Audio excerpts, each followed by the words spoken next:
اعوذ باللہ من الشیطان الرجیم بسم اللہ الرحمن الرحیم۔ سورہ عنکبوت کے کل 7 رکوع ہیں۔ پہلا رکوع جیسا کہ میں عرض کر چکا ہوں کہ قرآن مجید کے اہم ترین مقامات میں سے ہے، خاص طور پر دعوت اور تحریک اور اللہ تعالیٰ کے دین کے غلبے کی جد و جہد میں جو مسائل درپیش ہوتے ہیں کارکنوں کو، اس دور میں جب کہ پرسیکیوشن ہو، ستایا جا رہا ہو، مشکلات آ رہی ہوں، قربانیاں دینی پڑیں، تو اس کے جتنے بھی مسائل پیدا ہوتے ہیں ان سب کا بہت ہی جامع جو بیان ہے اور رہنمائی ہے وہ اس رکوع میں آ چکی ہے۔ تو یہ نوٹ کر لیجئے کہ مطالعہ قرآن حکیم کے جس منتخب نصاب کا میں تذکرہ کرتا رہا ہوں چند دنوں سے، اس کا جو 5واں حصہ ہے، اس کا پہلا سبق جو ہے وہ اسی سورہ عنکبوت کے پہلے رکوع پر مشتمل ہے، اور یہ اس حصے کا یوں سمجھیے کہ بمنزلہ فاتحہ ہے اس حصے کے لیے۔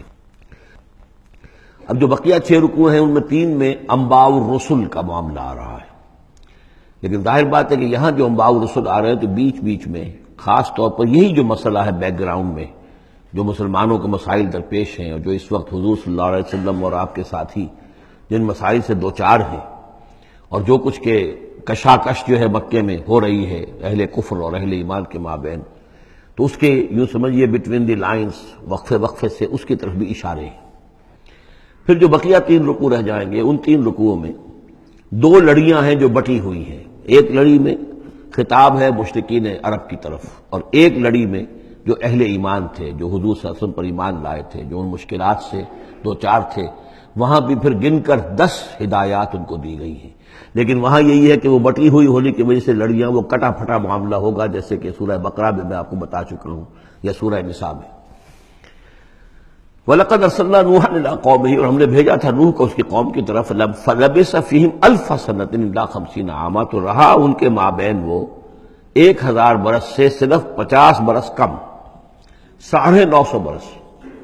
حضرت نوح کا ذکر کتنی مرتبہ آ چکا ہے، لیکن یہ بات پہلے کبھی نہیں کہی گئی، یہاں کیوں کہی گئی کہ اے مسلمانوں تم ابھی پریشان ہو گئے ہو، ابھی عشق امتحان اور بھی ہیں، اور جیسے کہ سورہ انعام میں آیا تھا، اے نبی اگر آپ کو یہ جھٹلا رہے ہیں وَإِن يُكَذِّبُوكَ فَقَدْ كُذِّبَ رُسُلٌ مِّن قَبْلِكَ، تو آپ سے پہلے ہمارے رسول تھے، انہوں نے صبر کیا۔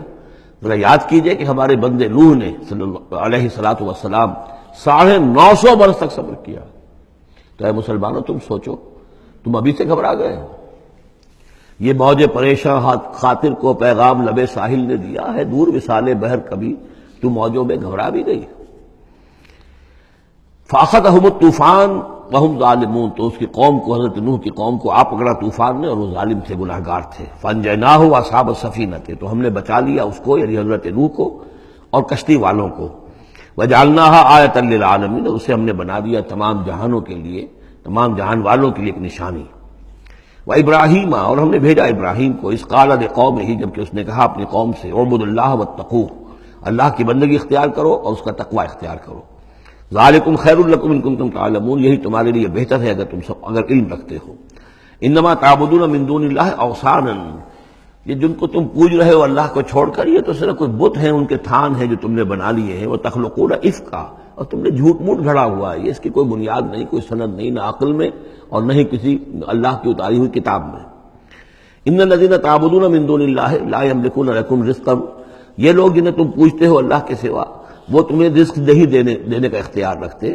فابتغوا عند اللہ الرزق، تو رزق تلاش کرو اللہ کے پاس، اللہ سے مانگو رزق، اللہ سے اپنی مشکل کشائی کی درخواست کرو، اللہ سے اپنی حاجت روائی کے لیے دعا کرو۔ وَاعْبُدُوهُ، اور اس کی بندگی کرو، وَاشْكُرُوا لَهُ، اور اس کا شکر ادا کرو، الیہ ترجعون، یقیناً اسی کی طرف تم لوٹا دیے جاؤ گے۔ اب یہ ذکر حضرت ابراہیم کا کر طویل جو ہے ایک جملہ معترضہ آ رہا ہے کہ رخ موڑ دیا گیا ہے اس وقت جو کشاکش ہو رہی تھی حضور کے اور مشرکین مکہ کے درمیان، اب ذکر اس کا ہو رہا ہے۔ وَإِن تُكَذِّبُوا، گویا کہ اب خطاب ہو رہا ہے اہل مکہ سے، اور اگر تم جھٹلا رہے ہو فقد کذب امم من قبلکم، تو دیکھو تم سے پہلے بہت سی قوموں نے جھٹلایا۔ وما علی الرسول الا البلاغ المبین، اور ہمارے رسول پر محمد پر صلی اللہ علیہ وسلم کوئی ذمہ داری نہیں ہے سوائے واضح طور پر اور صاف صاف پہنچا دینے کے۔ اولم یروا کیف یبدی اللہ الخلق ثم یعیدہ، کیا وہ دیکھتے نہیں ہے کیسے اللہ تعالیٰ تخلیق پہلی مرتبہ کرتا ہے پھر وہ دوبارہ بھی کرے گا۔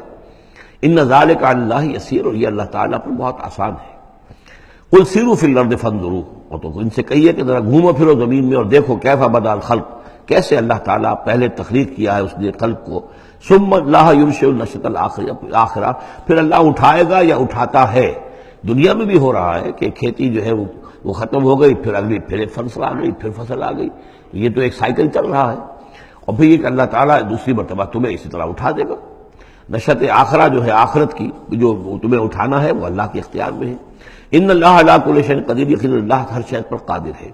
یعذب من یشاء ویرحم من یشاء، وہ جس کو چاہتا ہے عذاب دیتا ہے دے گا، اور جس کو چاہے گا رحم فرمائے گا۔ وإلیہ تقلبون، اور اسی کی طرف تم لوٹا دیے جاؤ گے۔ وما انتم بمعجزین فی الارض، اور تم اسے شکست نہیں دے سکتے زمین میں، ولا فی السماء، نہ آسمان میں، نہ زمین میں کہیں بھاگ کر نہ آسمان میں کہیں بھاگ کر اللہ کو عاجز کر سکتے ہو۔ وما لکم من دون اللہ بولی ولا نصیر، اور نہیں ہے کوئی تمہارا اللہ کے سوا نہ حمایت، یعنی اللہ کے ورے یا اللہ کے مقابلے میں۔ یہ دون کا لفظ بہت سے معنی دیتا ہے عربی زبان میں، دیکھنا ہوتا ہے کس کانٹیکسٹ میں کیا معنی ہے۔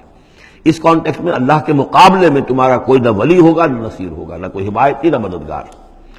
والذین کفروا بآیات اللہ ولقائہ، اور جن لوگوں نے کفر کیا اللہ کی آیات کا اور اس سے ملاقات کا انکار کیا، اولئک یئسوا من رحمتی، یہ وہ لوگ ہیں جو میری رحمت سے مایوس ہو چکے ہیں، واولئک لہم عذاب علیم، اور ان کے لیے تو دردناک عذاب ہے۔ یہاں یہ جملہ معترضہ ختم ہوا۔